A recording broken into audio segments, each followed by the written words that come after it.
We used to see him praying, and he was praying as if he was actually seeing God. I was about 10 years old when I saw him. I had never seen him. Such is the dedication of our missionaries. He was a very highly determined and dedicated missionary. He was unstoppable. Assalamu alaikum, and welcome to today's episode of Servants of Allah. In this series, we'll be discussing the lives, sacrifices, and achievements of some of the foremost members of our Jamaat. In today's episode, we will be discussing a specific stalwart of our Jamaat, a man who was a pioneer missionary to Africa, a man who converted thousands of people to Ahmadiyyat, and who did so in the face of almost insurmountable odds. I am speaking of the late, respected Maulana Nazir Ahmed Ali sahib. Today we'll be learning about the life of Maulana Nazir Ahmed Ali sahib through the eyes and memories of his son, Maulana Mubarak Ahmed Nazir sahib. Maulana Mubarak Ahmed Nazir sahib has been posted for the last 25 years in Canada, and he is blessed to have been the pioneer principal of Jamia Ahmadiyya Canada, and for the past 4 years has been blessed to have been serving the Jamaat in his role as missionary in charge of Canada. Mubarak Ahmed Nazir sahib has also been blessed to have spent the longest time with his father, Maulana Nazir Ahmed Ali sahib, while he served in Africa and while he was at home in Pakistan in Qadian. Maulana sahib, I would like to welcome you to our show today. Thank you very much. Maulana sahib, before we go into the details of your father's life, I would ask you to very briefly narrate for us the background of your father. What was his ancestry? Who were his fathers? And where did he grow up as a child? What type of environment did he have while he was growing up? Maulvi Maulana Nazir Ahmed Sahib Ali was born in a small village called Nangal Kotli, and it's a small village in Gurdaspur in India, and he was born in November 1905, and that is the same year that our grandfather, that is the father of Maulana Nazir Ahmed Ali, Hazrat Babu Fakir Ali, signed the oath of allegiance at the very hands of Hazrat Masih Maud in Qadian. So that really changed the destiny of our family, and there is not a day that passes when we do not pray for our grandfather, because had it not been for his saying labbaik to the call of the caller, Hazrat Masih Maud, we do not know where our family would be groping in the darkness. So this is Hazrat Babu Fakir Ali was a saint. We used to see him praying, and he was praying as if he was actually seeing God, or at least God was seeing him, because the level of his prayer and the meditation that he made and the sobs we used to hear while he was in the sajda really had a very great impact on all the family. I remember that you were telling us before that your father once borrowed 10 or 15 rupees to pay for the entrance examination for one of his classmates. Can you relate that story he was. for us? There were other Ahmadis in the college, and when the time came for the final examinations of BSc, my grandfather sent him some money for the admission fees. My father decided that his chance of passing the examination was quite slim, and the chance of passing of the examination by another Ahmadi was much more. But he had no admission fee, he had no money. So he handed over that money to his friend to pay for the admission fees. And he wrote to his father that Miyaji is the name that we used to call our grandfather. He said, Miyaji, please borrow some money and send that money to me. I have already given that money over to a friend of mine who has a greater chance of succeeding. Please send me some money, but I will repay that money before I ever come to your home. I will repay that money. So this was, his dedication to his friends in times of difficulty. Jazakallah Rabbi Sahib. After college, your father dedicated his life at the call of Hazrat Khalifatul Masih Sani, Hazrat al-Muslim Maud, Raziyallahu Ta'ala anhu. At that time, I understand, there was a movement going on known as the Shuddhi movement.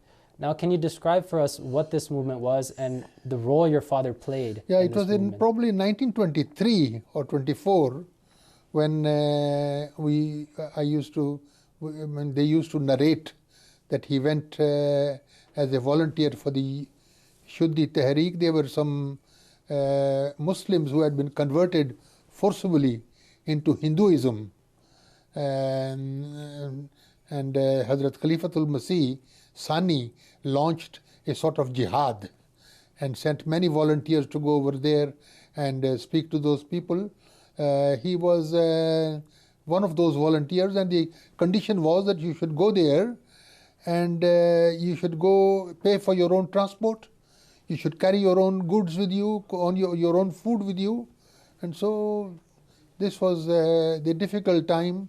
He carried his own flour, his own onions, his own pepper and salt, and that's how he traveled to the Shuddhi area, and he was instrumental in bringing back many so-called Hindus back into Islam.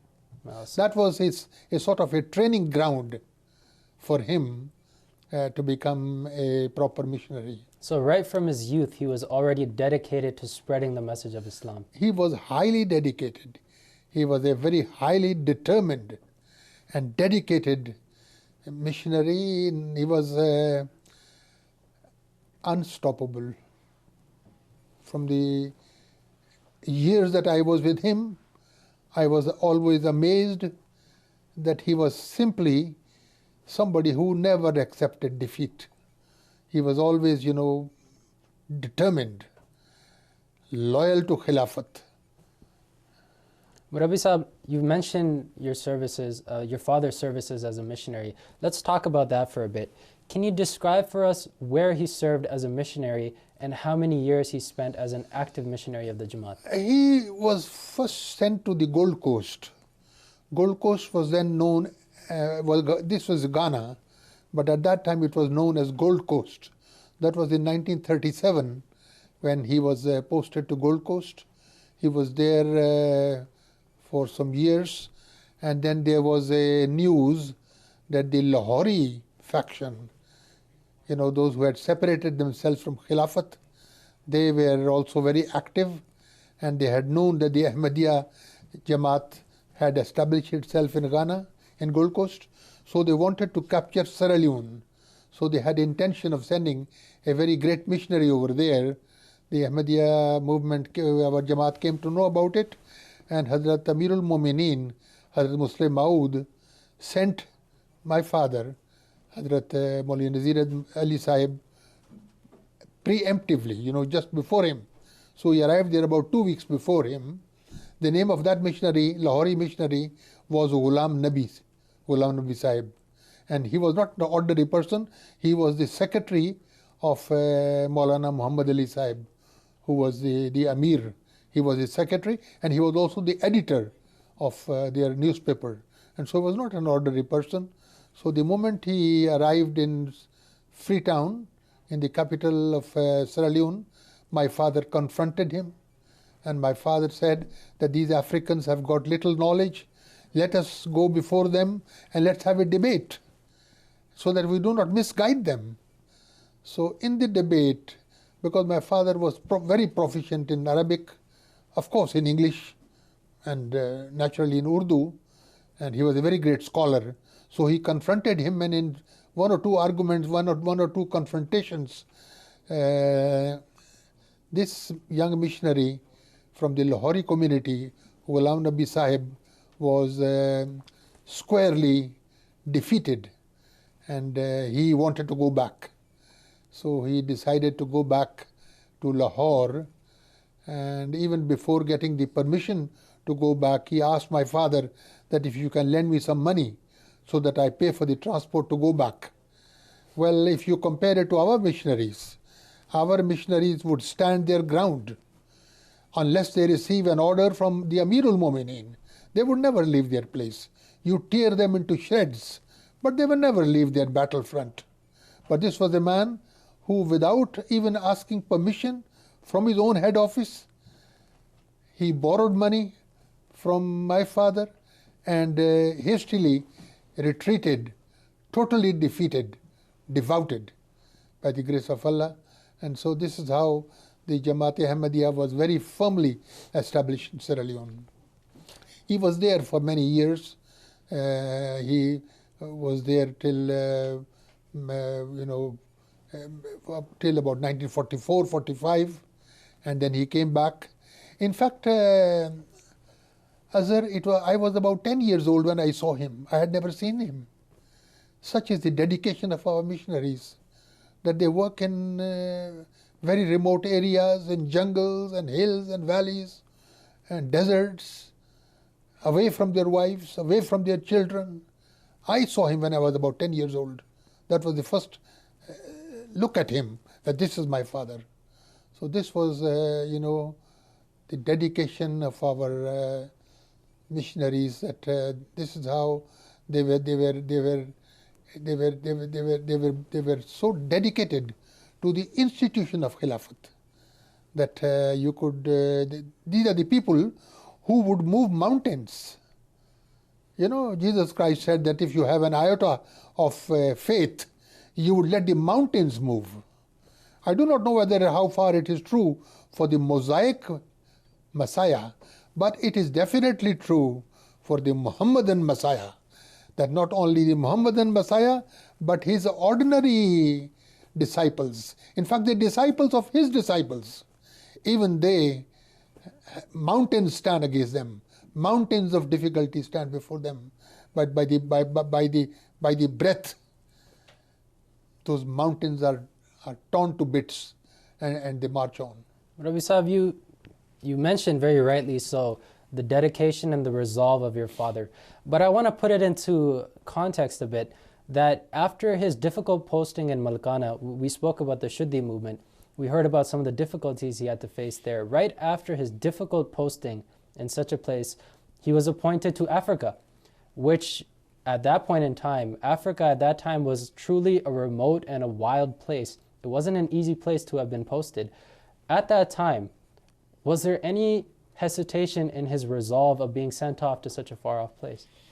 He took it as a player. He took it as a great opportunity that Hazrat Amirul Mu'mineen had asked him to go. These are the missionaries, You ask them to jump into the fire, and they would jump without any hesitation. This was the level of the taqwa of these missionaries, that you ask them to jump from a mountain, and they would have no difficulty. So my father was extremely happy, and my grandfather used to narrate one incident which may be of interest to the viewers, that when he was first going from Qadian to Africa in 1937, when he was first going, and he was traveling from up to Delhi, and from Delhi he was to go to Bombay to board a ship. So his luggage was all in the luggage van, and they gave a receipt for that luggage, and he was to take out that luggage in Bombay and then board the ship the next day. But somehow my grandfather lost that receipt, and it was not possible now for him to get his luggage in Bombay. So my grandfather used to say that I told my son, he used to say, I told Nazir Ali, I have lost the receipt. You will not be able to pick up your luggage, and you have to go to the ship the next day. What would happen? And he said, Nazir Ahmed did not answer and just kept quiet. He had his passport and a few checks, Thomas Cook checks, and that's what he had, and he kept quiet. He had a towel with him, that's all. And my grandfather again said, Nazir Ali, what about that luggage, the slip that I have lost? He did not respond. The third time when he asked, my father replied in English, and he said, Miaji, if my luggage stands in my way, I will kick it into the sea. This was the dedication. He said, if my luggage stands in my way, throw it away.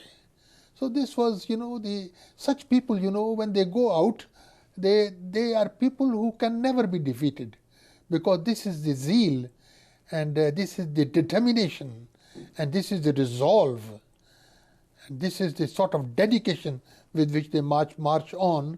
Such people can never be defeated. My father, I remember, was slim and was weak and looked very fragile, but he was a very strong person as far as his resolve was concerned. Nothing would stand in his way, and he would confront. Even when he was sick, he would get up and confront those people who spoke against the Holy Prophet, who spoke against the wives of the Holy Prophet, and he would write articles in newspapers, and then after he has written those articles, I used to see him lying down again on his bed because of asthma and bronchitis. You would see that sound from his chest, hoo, hoo, hoo. That was the sound we used to hear after he had replied. But whenever the time came, whenever Islam was attacked, or the Holy Prophet was attacked, or the Hazrat Ibrahim was attacked, or Hazrat Masih was attacked, then you would see this gallant soldier who would get up. And it may be worth mentioning that such are the people that Hazrat Amir al-Mumineen, Hazrat Muslim Maud, awarded him 3 titles. One was, when he was coming in Masjid Mubarak, Hazrat Amir al-Mumineen said, "Wo hamara shikari aata hai." There comes our hunter. This was the hunter. And once he called him Kamyab Jarnail, a victorious general. And then in 1945, Maulana Abdul Mughni sahib was a great sahabi of the Muslim Islam. He announced in Jamia Ahmadiyya in 1945 that Hazrat Amirul Mumineen has now given him the title of Ali. His name was Nazir Ahmed. He said from now on he will be known as Nazir Ahmed Ali. Ali was the title given to him, and we feel highly blessed that this fragile person who was sick, and you would never know whether he would survive 24 hours or 48 hours, would get up and work wonders, which is an object lesson for missionaries of your type, for missionaries of my type, that this was, his determination, his resolve, and this was his trust in Allah Ta'ala, his prayers, the way he used to recite the Holy Quran. I remember his melodious voice, such beautiful voice he had, and he would go to one corner in a town called Salt Pond in Ghana. I used to see him sitting in one corner reciting the Holy Quran with such a melodious voice which was enchanting. It was sort of mesmerizing. He would recite one verse and he would stay silent. And we would think that he has finished the reciting of the Holy Quran, and then you would hear him recite another verse very beautifully. Even we who did not know the meaning of that verse, the way he recited with such pathos and such inspiration that it would put us all into tears. This is how he contemplated on the meaning. He went on the tafsir. He checked his notes before he moved to the next verse. So this was some of the talents of these our old missionaries, and I may say that he was not the only missionary who died. He died in Sierra Leone in 1905, but there are other missionaries also who died while serving Ahmadiyyat. One was drowned in a ship, one died in Mauritius, one died in America. So there are other missionaries as well, and he was one of them. It seems to me that he didn't really care for the luxuries of this world, especially when those luxuries would become an obstacle in his devotion to Allah Ta'ala and to Ahmadiyyat. We have a clip on file with us of your brother, Basharat Nazir sahib, in which he sheds a bit more light on this aspect of your father's character. Let's pull that up on the screen now. in Rabwa, there was a lot of malaria and mosquitoes and so on. So people used to take some medication for that. In those days, the medication we used to take was called quinine. And this quinine in those days was not dispensed in tablets, because that's a modern thing. We used to have to take it in a liquid form, a very, very bitter. No sugar, nothing added, just completely bitter thing which we had to take. So I remember, I don't know whether I was ill or was for prevention, there was this liquid quinine in the spoon, and my mother was trying to administer that to me, trying to persuade me to have it. And I was totally rejecting that.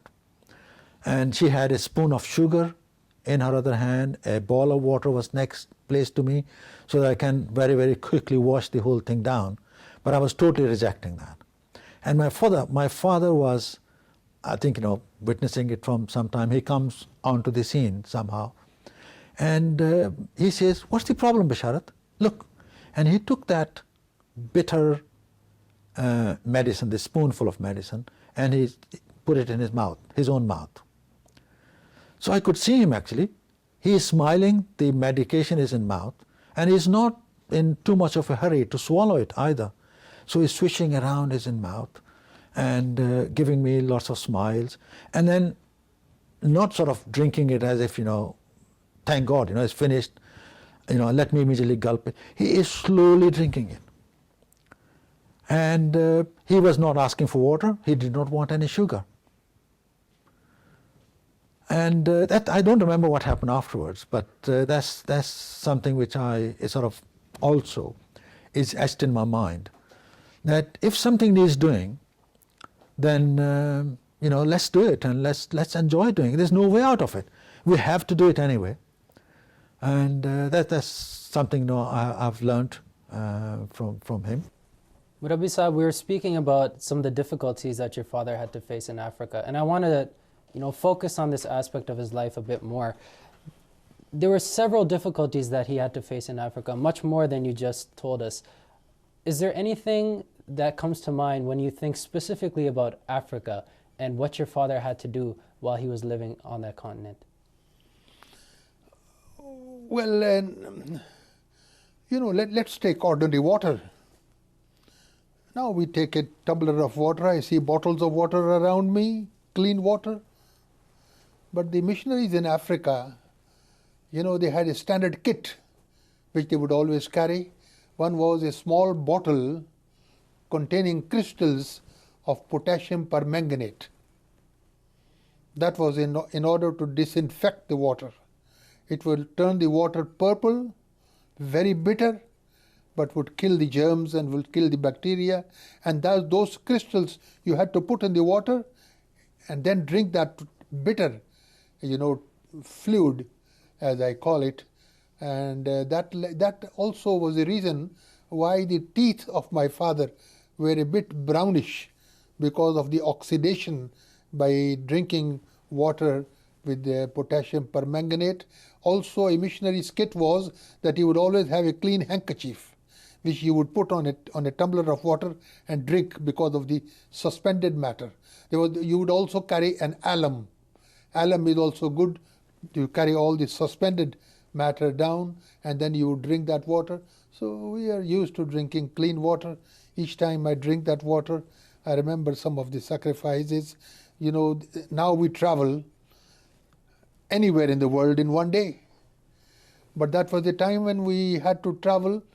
When I traveled with him as a child of about 11 years, it took us more than 3 months to go from Qadian to Sierra Leone. It took us 3 months traveling from ship to Aden, and from Aden to Port Sudan, and from Port Sudan in a lorry, in a truck which had no roof, traveling with your luggage, with your books, all the way across the Sahara Desert, traveling in the night, sleeping somewhere in the day because of the scorching heat. Sometimes it was 10 days, we never saw any human being on the way. The truck had got 2 big barrels of petrol, it had a gun, had a compass. There were no better roads, in fact no roads. and through the help of the compass, they would follow their direction, and then they would go to some smaller towns, and they would spend 1 or 2 days and then continue with their journey. Now we sit in luxuries. We travel all over with our cars, and then we sometimes complain that we are tired. But those were the time, those missionaries, there was a time, when we had this travel, I was traveling with him, and I was a child. And he put me in charge of the stove, that I would take care of the stove, so that the kerosene is there, I don't use much kerosene, and I would have that needle to clear that nozzle. There's a small nozzle which you always have to keep it clean. So, this was how, when we reached Nigeria, I became very sick.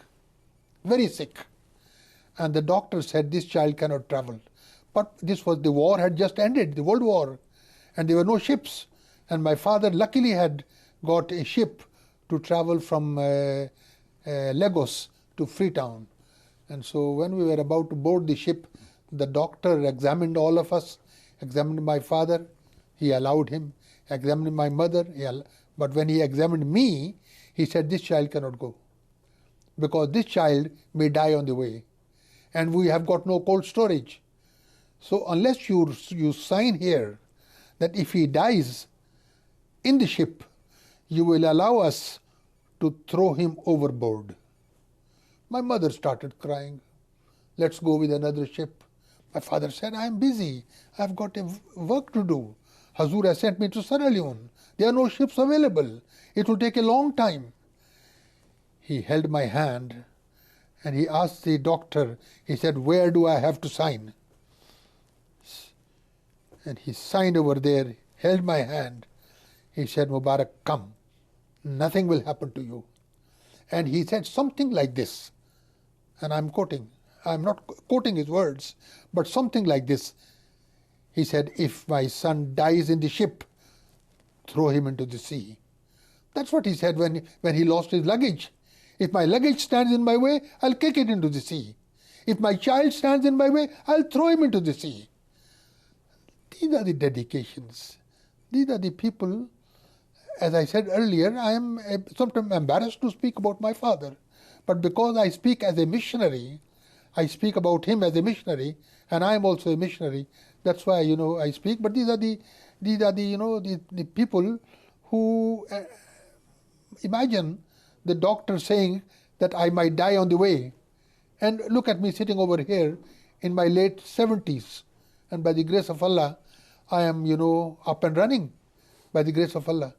So when Allah Ta'ala wo kehte hain na, jinu Allah rakhe un kaun chakhe. So when Allah Ta'ala decides, to save you, then who else can come in your way? So this is how, we thrive.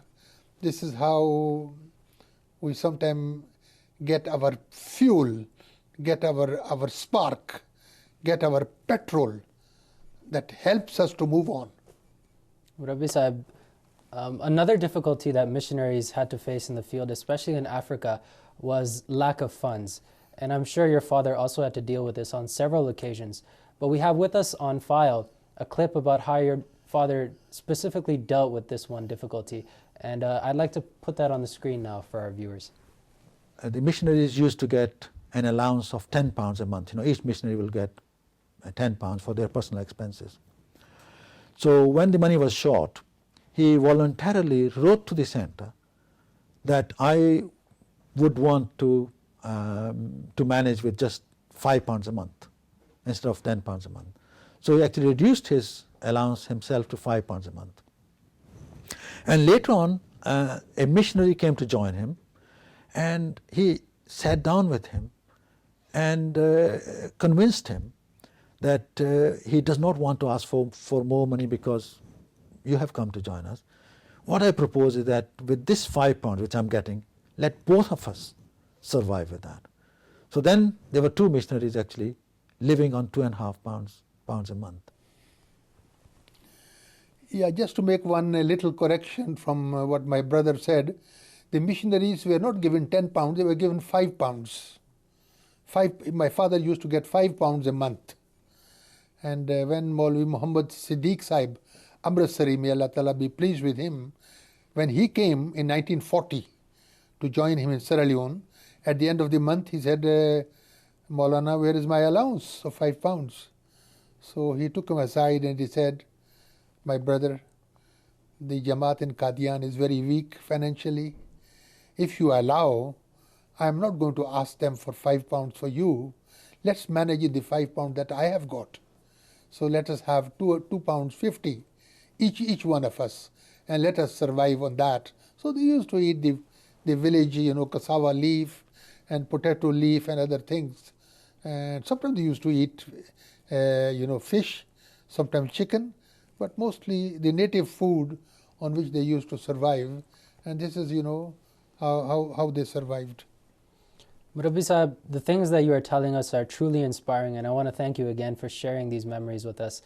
But I want to shift the spotlight for a moment from your father towards the people who really supported him in his role as a missionary. And I'm speaking of your late respected mother, Mohtarma Amina Sahiba. What are your recollections of her? What do you remember about her and how she would support your father in his role as a missionary of the Jamaat? You see, our women stay in the background, and sometimes we do not mention them. But behind, as they say, the work of a man, there is a woman who stands behind him. Had it not been the support of my mother, Mohtarma Amina Begum, had it not been for her support, it would have been very difficult. She was also a pillar of support. And I remember two of us, my elder brother and myself. Sometimes my mother thought that we were sleeping. He would put both of us on the bed, and we used to hear, he thought I was sleeping, but I was not sleeping. I was listening. Then I used to see tears flowing her eyes, praying for them, that, oh Allah, their father is not here. I am managing these children. Put them on the right path.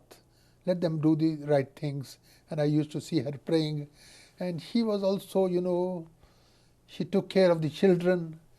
My father, his resources were so meager that, we are 6 brothers. And one thing my mother never compromised, and that was that the children should not go to college. She didn't compromise on that at all. You have to do your studies. She could accept everything, but not saying your prayers or not going to college or not doing your studies. That is what my mother, that's why, all my brothers, they are, by the grace of Allah, highly educated, highly intellectual, doctors, specialists in medicine. Even this young brother who was just speaking was also a PhD. So they are all highly qualified. And they got their education. Sometimes, they didn't have better shoes to wear. Sometimes I used to see one of them wearing one shoe and one of them wearing another boot. And this is how they went to college in Rabwa. And this is how they did wonders. Because our father was already demised. Her father had already died. And so this was also, and also the kindness of Hazrat Amirul Mumineen. I remember when my father died, Hazrat Amirul Mumineen gave me an allowance of 30 rupees every month, so that would take care of my education. So my education, all was taken care by the Jamaat, and this is how he helped our children. The quarter where we used to stay, Hazur said this quarter will remain with Mrs. Nazir Ahmed Ali until her demise. She would stay there permanently, free of charge. So it was a great support, a great respect, and a great acknowledgement of these people. But as you said, my mother, in the background, just now we are recording this program, and those children who are now doing this recording are not coming on the show, but they are the people behind. We are behind this taping. So this is how she remained in the background. She had very difficult time. I have no hesitation in saying that for all my time in Africa, I never wore a new clothes. I fully remember when I got a new shirt, it was Eid, and I got a new shirt. That was the first time I got a new shirt. I never had a new shirt. And now by the grace of Allah, in our wardrobe we have dozens and dozens and dozens of shirts and other things. But those were the difficult times, and we should never forget. As we move ahead, never forget to look backwards and see how you started and how this Jamaat started and what was the condition of these missionaries, and look at how Allah Ta'ala has blessed their family and has blessed their family abundantly. And they are not able to, in fact, वो कहते हैं कि उनसे संभाला नहीं जाता. I would also narrate one incident. Once Hazrat Amma Jan, Hazrat Masih Maud wife, when my father came from Africa in 1945, Hazrat Amma Jan once quietly came to Darul Barkat and knocked at our door in Darul Barkat, all the way from Masjid Mubarak. So my grandfather opened the door, and lo, before us, Hazrat Amma Jan. And my father was also standing, and I still remember that he was standing as if a servant stands before the master. And Hazrat Amma Jan said, I heard that Maulana Nazir Ahmed Ali has come back from Africa, so I just wanted to say Assalamu alaikum to him and ask him how he is. My father, like a servant, meek servant, said, Hazrat Amma Jan, there is a lot of progress in Sierra Leone. We want you to send one of your children or one of your grandchildren to go there and work, so that we work under those children, because there is a lot of progress in Africa. And Hazrat Amma Jan smilingly said, Mauli Sahib, you are also our children. In fact, all the missionaries are my children. So this is how Allah Ta'ala granted Hazrat Masih Maud a woman of such caliber, that despite her illness, despite her age, she walked all the way from Mahalla Ahmadiyya and walked to Darul Barkat, which is near the railway station. She walked on foot in the morning, unannounced, and came just to say Assalamu alaikum to the missionaries. These are the things, which these are the motivations, these are the propellants, this is the fuel.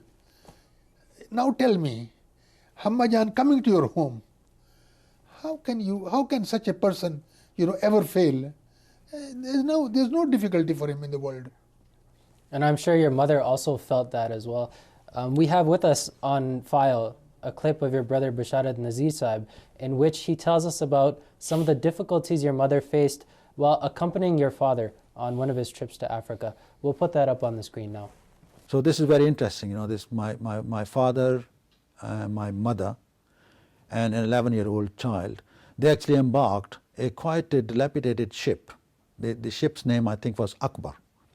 And this ship took them to Port Sudan via Aden. And they disembarked in Port Sudan, and from there they had to cross from the east side of Africa all the way towards the west. And the only way was through the Sahara.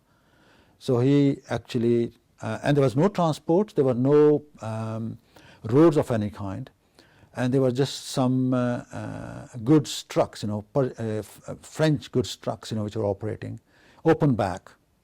So these people actually traveled, I think, for weeks in different trucks, crossing from Sudan all the way towards the west, reaching Nigeria. And then they took trains to reach Lagos. And then they stayed, I think, about a week in Lagos, and then they take a ship from Lagos to go to Freetown. And then Freetown, they took the road to the city of Bo, which was their destination. So all this journey took them exactly 3 months. So they were in journey or in transit for 3 months. So I can, when I think about what kind of sacrifices my mother makes, this is one thing which comes to my mind. They were separate for so many different times, for so long, and then when she goes with him, they go through this this arduous journey. And actually I worked out, I know when I was born and I know when this journey took place. And I have worked out that my mother was pregnant of me at that time. And she did all that journey. Murabbi Sahib, we have heard about some of the difficulties your father faced during his travels in Africa. But of course, your father must have seen the miraculous help of Allah during these times as well. Do you know of any such experiences that your father had where he saw the miraculous help, the divine help of Allah during his times of difficulty? I think he saw it every day. It must be very unusual when he did not see the miraculous help coming every day. It was narrated that when he was first going to Africa as a missionary, there was another missionary who was traveling in the same ship. And my father had asthma, bronchitis, and some of the doctors thought maybe it is tuberculosis because he used to spit blood, so much blood that people, were astonished that how could a person survive by spitting so much blood. In the ship they gave him an isolation ward, an isolation room where he would stay alone, so that people thought that the ship captain thought that this man would die anytime. So once this other missionary, I cannot recollect his name, probably it was Shamba Sahib or whoever, he came up and saw him, Maulana Nazir Ahmed Ali Sahib, crying, weeping, sitting on the bed and crying. And the missionary thought that maybe he has remembered his children, he has remembered his wife, he's remembering his wife and his family, that they are not with him. So he tried to console him that, Mauli Sahib, don't worry, Allah Ta'ala will help you and this and that. So my father looked startled. He said, oh, were you watching me? He wiped his tears. He said, you have misunderstood me. I'm not crying because I am away from my home. I'm not crying because I'm away from my family. I am weeping because the Jamaat-e-Ahmadiyya has spent money upon me, training me as a missionary. And I have not done anything yet worthwhile. And I'm about to die. That, oh Allah, the Jamaat has spent money upon me, has invested in me, and I have not been able to do anything. So this was the dedication, this was his desire, and this is how miraculously he became well. When he was in London, Hazrat Amir al-Mu'minin sent him to London for treatment. Look at the courtesy of Hazur. In those difficult days, Hazrat Amir al-Mu'minin sending a missionary from Africa to London to be treated at the Brompton Hospital near Earl's Court. Sent him there, and the doctor said there was a big hole in his lungs. And he wrote a letter to Hazur, that Hazur pray for me, and wrote many letters. Then after about a month or so, 2 months, he went again, and the doctor took the X-ray, and he said there's no hole. And the doctor looked at the old X-rays and the new X-rays. He said, where is that big hole that I saw? There was a hole in your lungs, and it has completely healed. So this is the miracles that they used to see almost daily. I will also narrate one incident. When he came to Rabwa in 1945, many people invited him for dinner, and he would make one thing. He said, I am from Africa. If you want to give me some good dish, cook some dal and some rice. Because as for fish, I have had enough, chicken enough, but dal, roti or dal chawal is the one I want. We used to accompany him, but we used to be very unhappy because of this, because we were fed up with dal and roti. Living in Qadian, every day dal and roti, because that was the cheapest food. So we were fed up and we said, why does he put that condition? Let them cook some chicken so that at least we also have a bite of some good food. So he would say, no, I only want dal, roti. Or make some krela, bitter melon, Karela was not available in Freetown, in Sierra Leone. So make up some Karela if you like, or some vegetable, because kaddu and all that, I do not have them. Pumpkins, and we don't have them much. So this was, some of the interesting things, that happened. Well, we were talking about the miraculous help of Allah. And one of the ways that Allah Ta'ala helps His servants is that He puts their love and awe of them into the hearts of the people around them. And I'm sure Maulana Sahib must have experienced this throughout his life and on many occasions. We have on file with us a clip of one such person who was affected in this way by Maulana Nazir Ahmed Ali Sahib. The school had just been established at this time that I was in Kumasi. And we needed students as well as teachers. And Maulana Mubarak Nazir used to attend school in Kumasi. I think they called it a Furikrum Secondary School or College. That is what he attended, the school that he attended. There was a teacher there. He was called Sani Thomas. Sani Thomas was somebody who later joined the army and became a colonel. And Maulana Nazir Ahmed Ali went to that college to speak to them about Islam. And the man was so enchanted by what he heard from him and was so convinced that though he didn't become an Ahmadi, he decided to move to our school to teach there, because he knew that we needed somebody to teach in our school. So that was the type of person he was. I'm saying this because it is not very easy to make that impression on people. If he made that impression on Sani Thomas, he made that impression on Alhaji Imam Saleh and a number of these people who then became ardent, propagators of the religion of Islam. Rabbi Sahib, the impression your father gives is, like we discussed, of a man who was absolutely dedicated to his cause, resolute. And I'm sure being a missionary of Jamaat Ahmadiyya, he also had a great passion for tabligh, for spreading the message of Islam and Ahmadiyyat. Can you narrate for us some of the incidents from his life where he would participate in tabligh? Yes, thank you. From the clip you just showed, Maulana Abdul Wahab bin Adam Sahib, it might be worth mentioning that Maulana Abdul Wahab Sahib and I stayed together as young children in Kumasi for many years.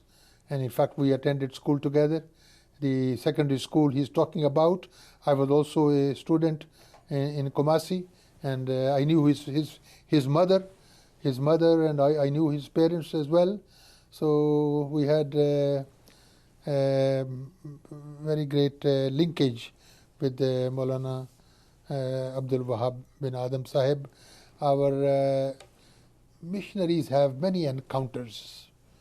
And I remember he had one encounter, a sort of a mubaila, and the condition was that he should come all alone. That was in Kumasi, in central Ghana.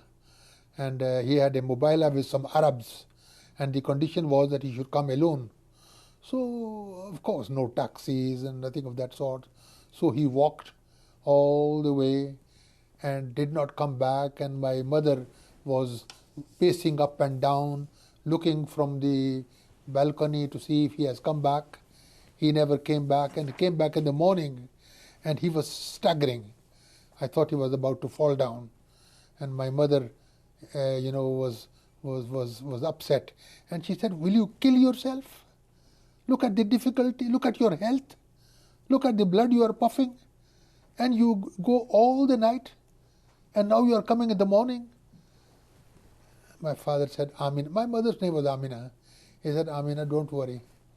I had a munazara with him, and I had a mubahala with him. Don't worry, for the next, I think 7 or 8 years or so, I don't remember the time, but for that time I will never die, because I have made a mubahala with him that if I am a liar, I will die in such and such time.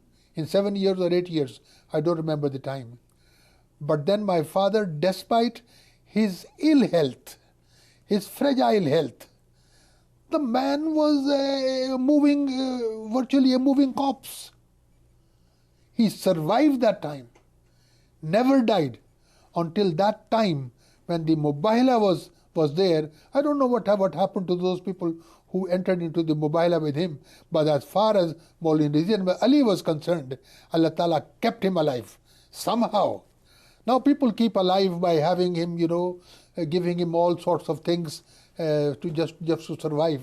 But Allah Ta'ala gave him he survived and never died until that time of the Mubahala which he had fixed.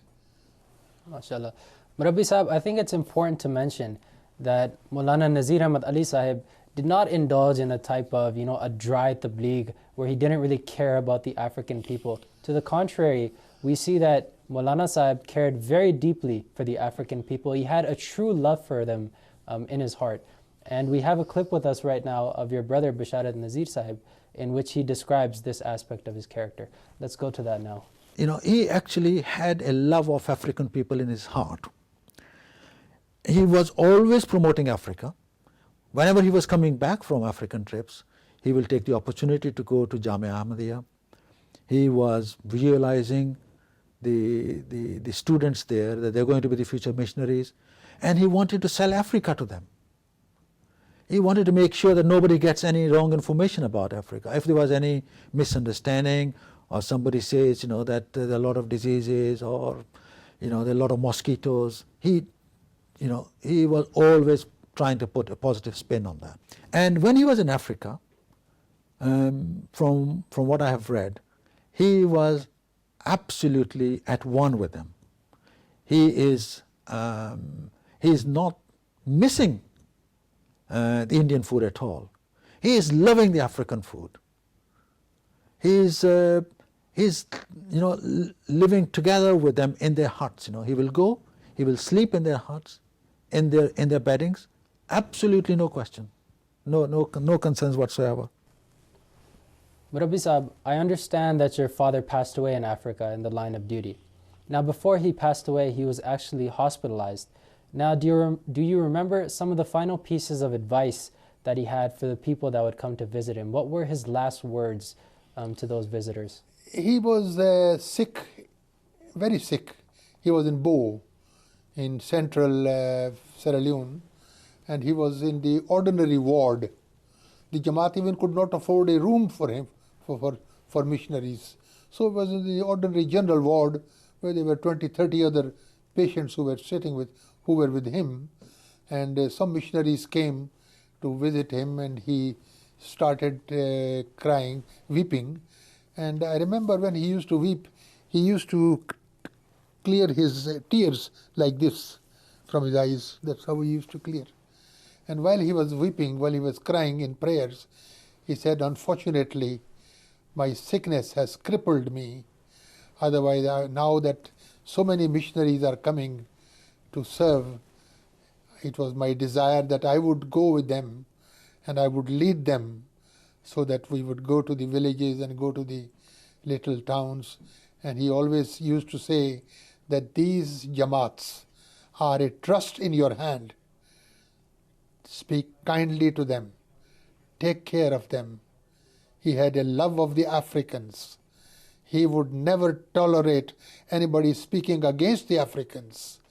He had a great love, especially for the people of Ghana and the people of Sierra Leone and the people of Nigeria, that he loved the Africans. Sometimes people used to say that, "Maulvi Sahib, it's because of the climate in Africa that made you so sick and you became so crippled."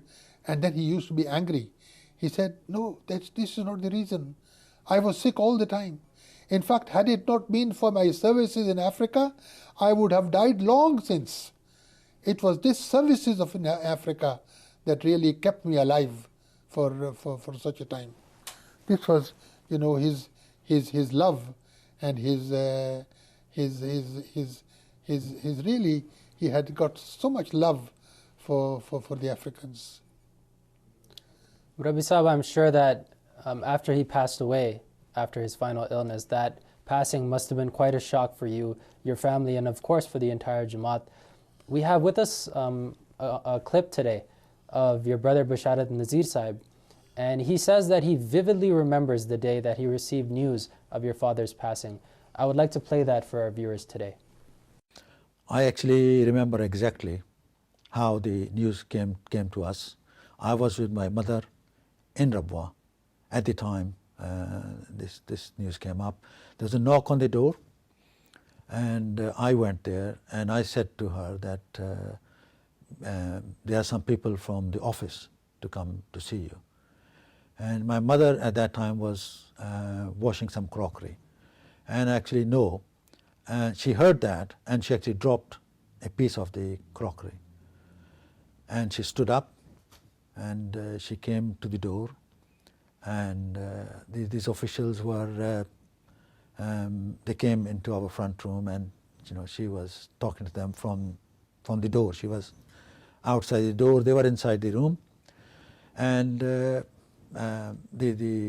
sort of message was exchanged. I can't remember exactly what was said, but I just know how devastated she looked to receive the news. She shed a few tears as well, and so that is something now which is etched in my mind. Exactly how we heard that news. Rabbi Sahib, as we just heard, I'm sure the passing of your father was a tremendous jolt for you, your family, and the Jamaat as a whole. But I want to know how the African people took the news of his passing. Seeing as he had spent the majority of his life amongst them, I'm sure that his passing would have left a deep impression on their minds. You love somebody and there's a reaction. He also loves you. So the Africans also loved him greatly. Sometimes he used to be called Ahmed of Africa. Lovingly they used to say Pal Haji of Africa. So he loved the Africans very much, and when he died on the 19th of May, there was a discussion of whether his body should be taken back to Rabwa or taken back to Qadian.